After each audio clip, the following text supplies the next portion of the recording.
Well, summer has arrived at Ruidoso Downs. The doors are open, and we jump right into the first leg of the All-American Quarter-Horse Triple Crown. Ruidoso Futurity is worth $550,000 this year. 2-year-olds going 350 yards. A busy day of qualifying. Here's where we find the fastest qualifier, Maddie's Special Turf. They're off and running.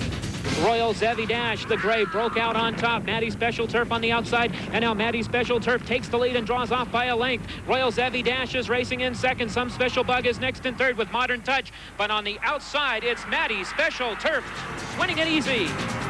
Maddie's Special Turf made it look easy. The daughter of Strawfly Special cruises to a 2.5-length win. She's a homebred for owner Sandy Irwin. Jose Dominguez will saddle the fastest qualifier. Trainers Eddie Willis and John Steinbaugh both qualified two-head for the finals. Let's take a look at that final field. As I mentioned, 2 trainers that qualified two-head, and Larry Payne and Freddie Martinez also rode 2 qualifiers. They'll have a decision to make by the June 8th finale. Now we move up a year to the sophomores at the Ruidoso Derby. Trainer Eddie Willis also put his stamp on the qualifying here.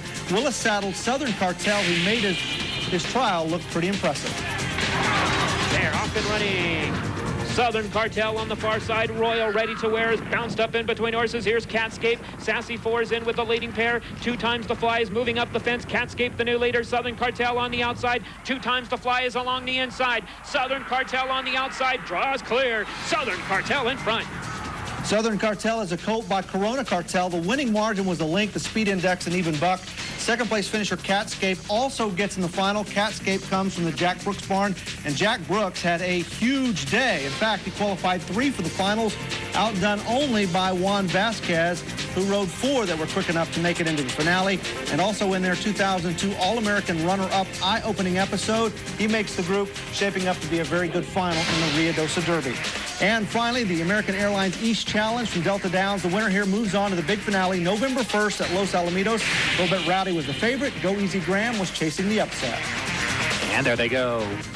A little bit Rowdy broke out a little bit, and from the outside doing it just for fun. Here on the outside is Go Easy Graham. Now along the inside, I Make Him Shake. A little bit Rowdy is chasing after that gray. I Make Him Shake is swerving all over. A little bit Rowdy trying to reel him in, and from the outside, it's Go Easy Graham. I Make Him Shake and Go Easy Graham. A little bit Rowdy between them third.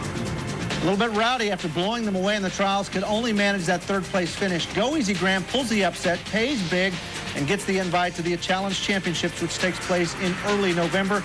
The trifecta rang up pretty big here. $3,500. Go Easy Graham, the newest on the list for the American Airlines Juvenile Finale. For more on American Quarter Horse Racing, call 1-800-414-RIDE. Still to come, it's our race of the week, a very wet Met Mile.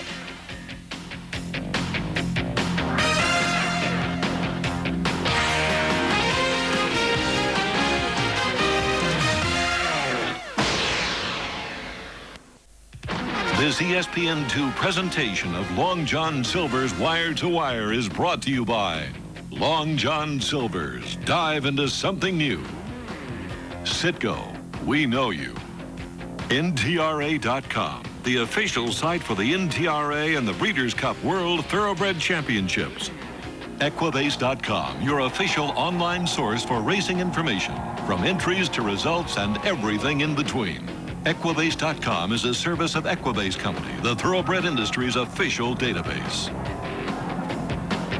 And don't miss the Belmont Week edition of Long John Silver's Wire to Wire. First chance Tuesday, 2 Eastern time. And, of course, Wire to Wire reloaded at 5:30 a.m. on Saturday morning on ESPN. And if you get a chance, viewer mail at ESPNWireToWire.com. You got questions, we have answers, or we'll find the answers. And as always, personal photographs are encouraged. Well, earlier we talked about how the rain in New York has been a problem for those getting ready for the Belmont, but it's been a problem for everybody. In fact, on Memorial Day, they thought about canceling the races after the 3rd race. It was so bad. Just a miserable afternoon, but fortunately they kept the races going because it was a fabulous field and one of my favorite races, the Metropolitan Handicap, also known as the Met Mile. It had Congaree, the big favorite, Aldebaran, runner-up last year, Najran coming off a co-world record-setting effort. What a race. They're off. Proud Citizen and Najran break together. Congaree was off in good order away 3rd. On the far outside, Justification out 4th. followed by Wake at Noon, who moves up a spot now into 4th position. Justification 5th on the outside. And then it's Peeping Tom, Aldebaran at the back of the pack. And the last of them all is Sarland. Up the backstretch, track record holder Najran leads the field up the backstretch run. Wake at Noon pressing him from the inside. Congaree from the outside. The quarter in 22 1/5 seconds. Proud Citizen under a ride already is now back running in 4th. Peeping Tom 5th toward the inside. Justification is 6th with 5 furlongs to go. A break of 5. Aldebaran's got a lot to do. He's better than a dozen lengths behind the leaders. The trailer is still Sarland. The quarter went in 22 1/5 seconds. Around the far turn, the half in 44 2. On the outside, Congaree, Najran holding that lead narrowly. Najran full throttle to hold off Congaree. Proud Citizen, Peeping Tom's in with a good chance. Just in behind the lead, Aldebaran is making his move. Aldebaran with a sweeping move. He'll be forced wide as the field turns for home. In the Met Mile, Congaree comes off the turn with the lead. On the outside, Aldebaran is coming. Here comes Aldebaran. Aldebaran and Congaree. Aldebaran's in front. Sarland, last down the backstretch, appears on the scene late. Peeping Tom is there. It is Aldebaran trying to hold off the oncoming Sarland. Aldebaran and Sarland, they appear to brush a 50 yards from the wire. Aldebaran under the line first. Aldebaran is getting his act together. 3 wins in 17 starts coming into this year, but so far he's won 3 of 4 in 2003. This is his 2nd Grade 1. 4-5 favorite Congaree finished well back. Another Grade 1 win for trainer Bobby Frankel. As Tom Durkin said, there was a light brush down the lane, but any contact between the two horses was immaterial. And again, what an afternoon for Frankel. Tate's Creek a little after that won the Grade 1 game late, also on Monday, and of course Chiming won the Yerba Buena on Saturday. The pace created a scenario in which horses could come from way back in the pack. Look at Sarland at the very back, Aldebaran just in front of him.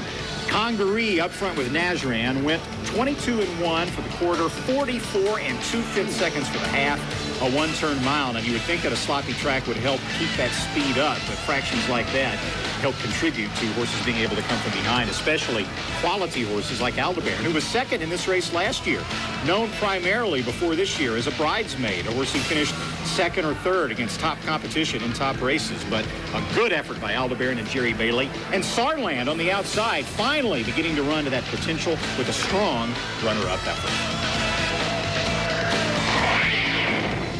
And if you get a chance, go online to ESPN.com, play the Citgo Pick 6 Challenge. No carryover this week. Finally, no winners. We've been waiting for this. The time is to sign up now. For more, just go to ESPN.com, click on horses. Of course, next week you're headed to Belmont, and hopefully the weather's going to clear up there, and we can get some sunshine on Belmont Day. Hopefully it will. I mean, when you have a race like the Belmont Stakes is shaping up to be, with Funnyside going for history, the New York bred going back to New York, the last thing you want to see is bad weather to kind of muck things up. But usually, Mother Nature has a way of cooperating on days like the Belmont Stakes. Oh, and it is going to be an interesting Belmont. I remember last year it was so wild with the war emblem up there, and now you got a New York bred, so they're going to crank it up. It'll be a good time at Belmont. We leave you with Azaria, the horse of the year, as she gets the win, and thanks for joining us. Don't forget, next week, our Belmont edition of Long John Silver's Wire to Wire.